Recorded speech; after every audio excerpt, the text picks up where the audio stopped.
back to another episode of Rail Industry Connected. I'm Dan Clark, and thank you for joining us. Ensuring there are enough people to work and deliver the projects outlined on the railways over the next 10 years is a topic we've discussed many times on this podcast. SMEs continue to struggle to find experienced resource to deliver their works, and with training investments being huge as training and assessors are in high demand, many companies are struggling to recruit well. Today, we speak to Daniel Merritt, who has launched Connected Railway, which incorporates technology with addressing the rail skills challenge and linking frontline workers with opportunities to work in the railway. Dan, welcome. And first of all, congratulations on the launch of Connected Railway. Fantastic. Thank you ever so much for inviting me into your podcast. I watch all of them. I think they're fantastic. And it's very nice that someone's actually trying to do something and put us in the right direction of communication and innovation. Of course, that's what we're here for. So glad to hear it. So initially, tell us a bit about yourself, your background, and why you decided to build Connected Railway. Absolutely. It's a question I get asked when I pitch Connected Railway to the clients and to agencies and contracting companies out there. So I'm from, I started my career in the British Army in the Royal Corps of Signals as a telecommunications specialist. So secure comms was always my background, and then I came onto the railway like many others. I got told about it by my cousin. I knew someone on the railway. It's the only way people join the railway nowadays. That to find new people joining the railway is obsolete. So I, like many others, joined because I knew someone on the railway. I worked on London Underground for 2 years, and then I went over to the overground or network rails infrastructure, as we call it. And I've done that for the last coming on to 14 years now. I'm S&T, so I've worked my way up to S&T H&G 110 testing, and I do fault finding on the track. And where did it come from? Because 10 years of those, or probably even longer than that, I've been a subcontractor, limited company, and I have had the same challenges and experiences and life lessons as tens of thousands of other subcontractors out there of the hardship of finding work, putting food on the table, paying the rent, and the stress of trying to find the shifts, and also career progression. There is no clear path out there of where we go. No, that makes complete sense. It's an interesting conundrum though, isn't it? Because when you look at the fact that you've got all these projects that need that this level of people, the amount of people that are actually required for the works on the railway, that something doesn't seem to marry up, does it? We're not matching the skills, but then the skills aren't coming in the same way. Absolutely, and that is something that you see on every job site. We're no different to a construction site or to a big multi-story being built. The railway Mm. infrastructure is done on the same methods. If you look out onto a track and you see individuals in orange, everyone just sees railway workers. But what they don't see is a controller of site safety or a COS, or you don't see the P-way engineers or the civil engineers or the supervisors and the surveyors. They don't see those, or they may see a group of devegetation or a gang doing devegetation work, but they won't see that there's a site supervisor and a COS or a lookout, or they won't know that actually some of those individuals that are doing devegetation are doing devegetation because they can't find their main role or their primary role could be S&T, but S&T is quiet, so they go and do devegetation on the weekends to make money, which is absolutely fantastic. But they won't see that; they just see workers. It's the same as if you're looking on a building site. You don't see plumbers, electricians, grounders, or roofers. You just see the builders, and we have the same. And there is an issue there of skill issues and upskilling and career progression on the railway. It's a big issue. And where does Connected Railway fit into that? You mentioned that actually some of the core skills that some of these individuals have might not be utilized, and that's not necessarily because the demand isn't there, but it's actually because at the moment that's the key. That's where the focus of work is. Where does Connected Railway fit into that? I think you've got to start and be honest with ourselves as an industry. And you hear of the RIA, the Williams Report, NSAR, Network Rail, and every other company out there pushing out the same three main issues that we hit with is the skill fade, aging workforce, and a staff shortage. But we keep hitting this drum and look at internally, but no one's looking at the workforce. They look outwards, not inwards. And I have always believed that looking inwards actually may solve a majority of this issue. If you look after the workforce on the railway, which there is currently no platform that is doing so, or any no business that is currently doing so, then you may actually get your answers. Connected Railway was built as an app-based service because some of us ask, well, why do you not go down a cheaper version of a website? Websites, you don't see individuals on the track going through websites. They're on their phone. When they're waiting to get on track at night, or they're taking their downtime, or they're waiting for supplies to be brought onto track, they're on their phone in a place of safety, but they're on their phone. They're going to go to an app. If I said to you, there is an app out there that you can click and you can search for jobs up and down the railway, it's a game changer. That individual wants to work. And in the current issue, there is no database out there that tells you how many railway workers there are in the industry, where they live or the areas they want to work, and if they're available to work. Because a lot of us have secondary jobs or have other occupations, so we may only be able to work nights, or we may only work weekends because we work Monday to Friday. And from an SME perspective, finding that skill resource, as you've just outlined there, is such a challenge. For the individuals going on and being able to look for work, that's fantastic. But from an SME perspective, how do you fit in to address the challenges that they face in finding the right people? Absolutely. And again, it's a fundamental problem with the industry that we need to look into. We're providing a platform where individuals can, a free platform where they enter 4 details, where they enter their Sentinel card, where therefore we ensure that they're Sentinel workers, and then we can get that verified. At the moment, it's a manual verification, but it will be verified to make sure the details are the same as their card. That then allows the agencies or the SMEs to see who's on the app and is available. They then enter their infrastructure choices, their job category choices, and their current supplier or sponsors on Sentinel. Those 4 details are the prime gives us live data. Or gives us data. What gives us the live data is when they go on to the second 2 stages, which they can update continuously throughout the app, and that's their availability calendar and their geographical wish list, i.e. where they want to pick up the work. And I use the pure examples of I've worked up in Newcastle on the Nexus project for multiple months, Monday to Friday, but that's 7-hour drive from my house. And I always had the challenge of, do I drive home on the weekends or do I stay up there for 2 days doing nothing?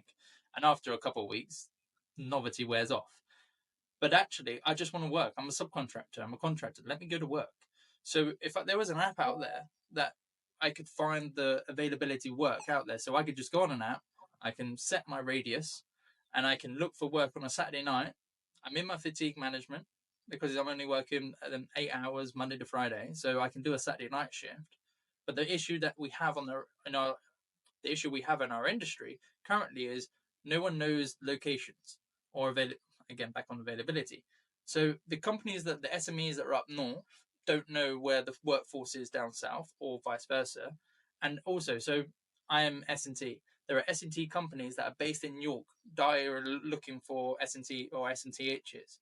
But there are companies down south when there are engineers up north that don't know they're available. I get messaged all the time, like everyone else, of, oh, do you know anyone that can do this job? Do you know anyone can do this job? Because I always turn around. If they want to send me on one shift up to, for instance, Shipley is a big job at the moment for the agency I work for. They send me up to Shipley for one shift, 8-hour shift, and I say, no, it's like a 9-hour drive for me there and back. So that's 2 days minimum plus hotel that I've got to pay out of an 8-hour shift. That's not happening. You either pay double or you pay for my hotels and everything else that I can pay for that. And the job either goes unfulfilled, but there has been times that I've known other S&THs that live within an hour's distance of that job. And I've, because I know those S&THs and I work with them, I give them the contact details. But that's the issue they're having. SMEs don't know that there's available engineers in the area of the jobs. And with those that work from an agency perspective, how does Connected Railway address fatigue? You've mentioned fatigue management and the availability calendar and things like that, but obviously there is a bit of a risk there, isn't there, that someone picks There up is a too much risk. work? There is risk. So we provide the platform that the contractors have, and multiple contractors on an app, and they set it available. The SMEs post their jobs the same they do on social media and everywhere else they put them. It goes on the app, and then it allows the contractors to come to the SME and say, yes, I'm available, apply for this shift. I want to apply for this shift, I can do this shift. The SMEs immediately get a speedometer visual if they're matched. So if it's a P-way job and I'm S&T, they'll get a red marker. and it's done in counters. The algorithm sorts out, so they know straight away actually this person's a fantastic match or is not a fantastic match. So straight away they see that. They then go on to the second stages of picking the application and looking through their qualifications. We speed up that process. It's about streamlining it, and then they can Mm. communicate in app. So how do we do the fatigue management? In app, we've built the algorithm, we built the coding system that, for instance, if I try and book 2 shifts that are breaking the 12-hour rule, without the 12-hour rest, it will notify the user you're about to break a network sentinel rule, and you're breaking the sentinel rules. And then obviously it goes back to the primary. This we are sat on as a bolt-on to the SME system. We are not a new stage. We're not a new step. We're a bolt-on to their existing system, and we're just giving a streamlined system to what they're using. And it's quite an archaic system that every SME is using because there has never been a platform for them. Now we're providing that platform. And so fatigue management, to answer that question exactly, see, we're speaking to multiple fatigue manager suppliers or other SMEs to actually have an input. So where subcontractors could click in and clock out on our app. Now that hasn't been coded on the first launch, but we are very much trying to help solve a lot of the issues. Fatigue will always come down to your primary sponsor's responsibility. It's not our Of app, course. but we are putting steps in place to assist with the information that they receive. Makes sense to me. So, you've set this business up. What challenges have you found as an innovator and as an SME bringing something like this to the market? So railway, as well as outside the railway, there is obviously always going to be problems. Any entrepreneur is going to find problems in small businesses. Outside the railway, I am trying to solve a big issue that a whole £1 billion or billions of pounds worth of industry, and I'm just coming up with a solution. That sounds bizarre. How can you solution that? There is too much money involved to have that solution fixed. That's why solutions don't get fixed in big industries. But something needs to happen. We see it on the news that railway workers are dying on the way home because of the sleep fatigue and sleep deprivation on driving. Or you see it where people are having to go to food banks, but there is work nearby they have no idea about. There is so many key issues out there that railway workers just want to work. That is solely it. Now, Mm-hmm. even before the last year of CP7 starts, so I believe certain SMEs are using CP7 as a shield. It needs to stop being used as a shield. This issue is not new. This is I've been on the industry for, like I said, 14 years. I've known individuals in the industry 30 years, and they say the same. There has never been a platform. This is an ongoing problem.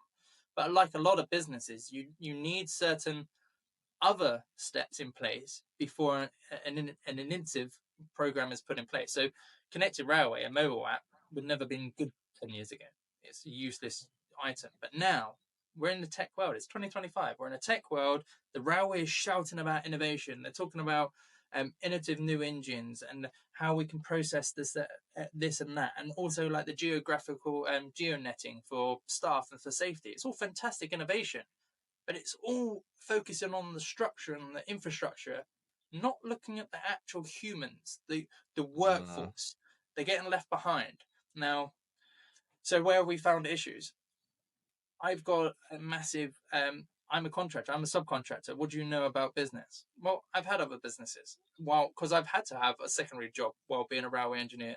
But at the same time, I brought up an amazing team and built up this amazing board. I'm not on this alone, and I have a lot of support. So where we go on to the issues that we've had within the railway industry accepting us, we were meant to have launched, I believe it was Christmas last year. We're about 18 months behind of when I originally set up to launch, and that was a financial issue. Anyone that starts up business realizes actually the money that you think is good, it doesn't last in business. You need to go and make investment. So I then spent a whole year redeveloping the business, building a whole board, because at first it was just myself and a couple of others that came up with an idea as such. And now I've got a full professional board with experienced individuals that know their trade inside out. And then we had to go out and get the investors. And those investors have been, and we've got railway workers investing. We've got entrepreneur investors. We've got big names investing and professional investors investing. But like I said, we also have regular railway workers investing because they see the benefit what this will bring. They see how amazing this is for their life. Not they don't really. say care, everyone cares about everyone else, but they're railway workers and they're like, we've never had this. Is amazing. Yes, please let me invest in this because I think this is an amazing idea or a new way of looking at the solution. So, issues of a small tech business, finance is always going to be there because I didn't realize how much money this was going to cost. It superseded the budget quite quickly. Our developing company and our development team have been absolutely amazing and understanding. They're fully on board. They've supported the product, and without them, we use a company called Innersoft, and they're an international company, and they've been absolutely amazing. They've been so supportive. But again, without their support, I wouldn't be here. One thing I've learned very quickly in corporate business, you've got to work together to make business. You can't do anything on your own. You cannot stand there beating a drum on your own. You need cooperation, sorry, and you need to work together. And innovation comes from working together. I'm not stood here. I've never stood on top of a hill saying I built this. This is all mine. This is not all mine. It takes a whole team. I'm not the coders. I don't have a clue about tech. I'm just the railway worker saying something needs to be happen. Let's go and try and do something. And that's what's nice about this is it is that mix of people. You've got the actual challenges that you're trying to address there within the railway that you see are an issue, but then it's about building that team of experienced individuals. Not necessarily all have to be in the rail sector, coming from the tech sector, as you say, and looking at things from an IT point of view, especially from a financial point of view as well. It's an amalgamation of all those people that really make anything a success. So a quick challenge to learn, I guess, but very valuable It's a along the hard way challenge for when you. you hit it, Mm, but yeah, with a lot of absolutely. support, you can get over anything.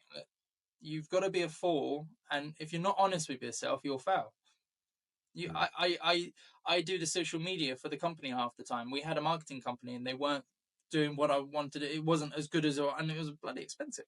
So now I'm the social media guy. I hate doing videos and doing and podcasts and doing posts. I'm not good at it. I don't like my own voice. I don't. None of us do really, but it has to be done, and you've got to break Yes, through it that does. because what you're actually doing, the end goal, that's what it is. And from day one, from bringing on the board to speaking to the investors and speaking to the railways and the SMEs, it has always been this app will allow thousands of individuals to be put food on their table. That is the end goal.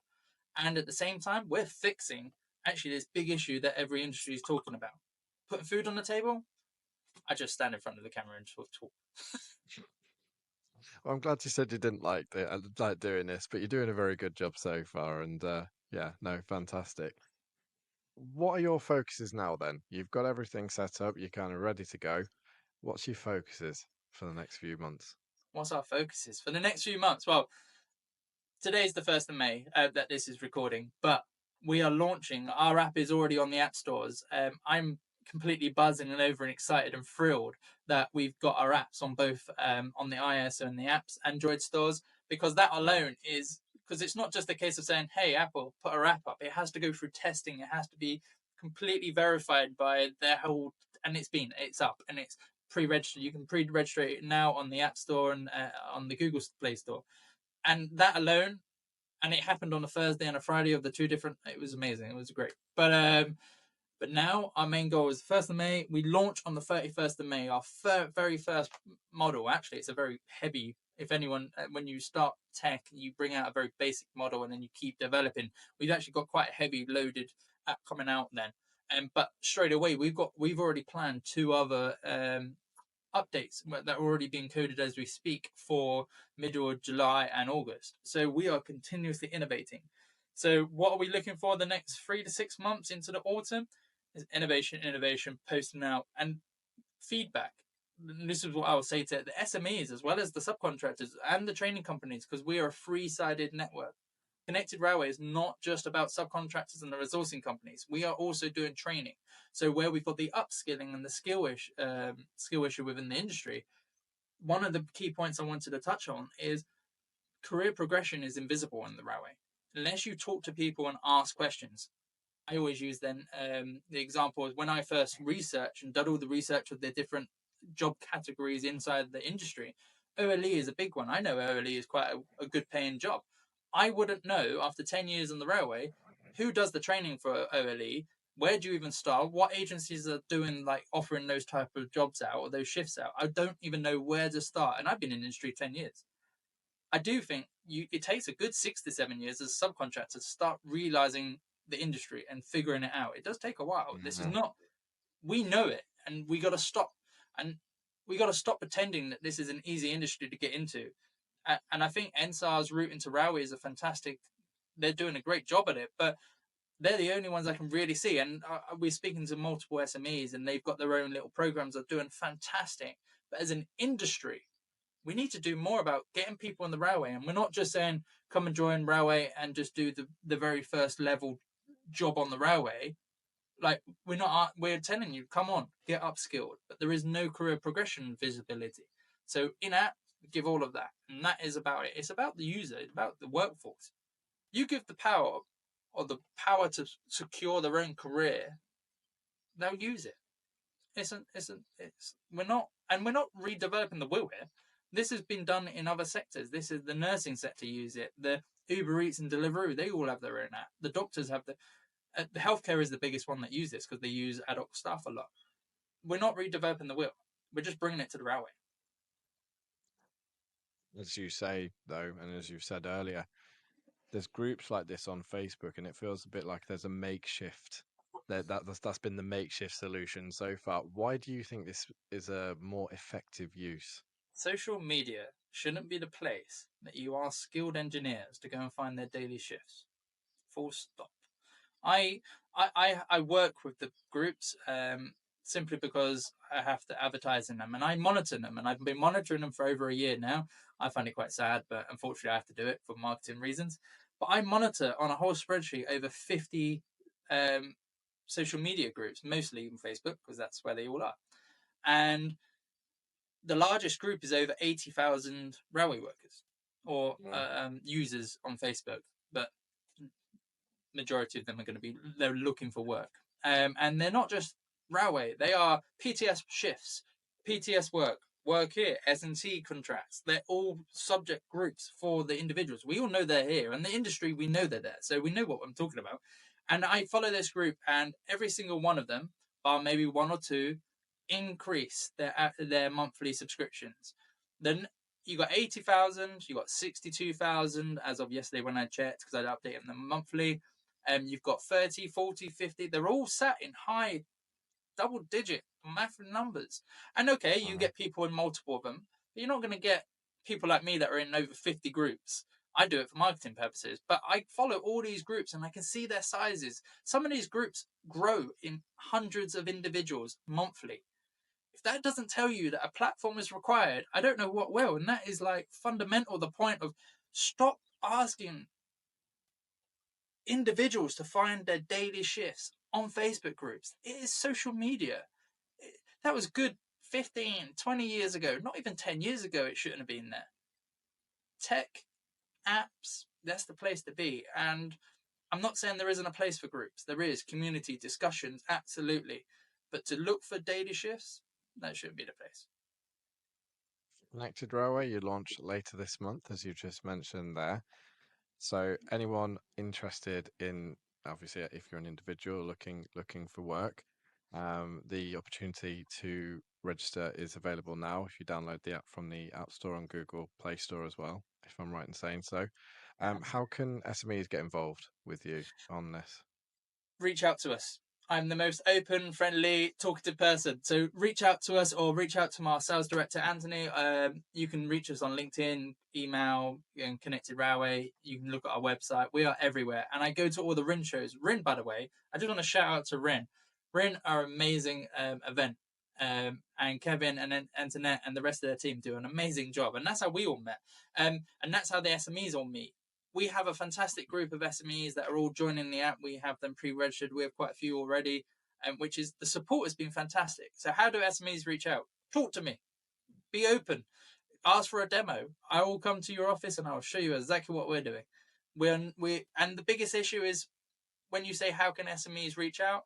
Tell me what your pain points are, because we are the only sole tech business that is providing a platform that is listening to you. You tell me, Dan, we've got an issue here that requires we're having an issue in this part of our job resourcing.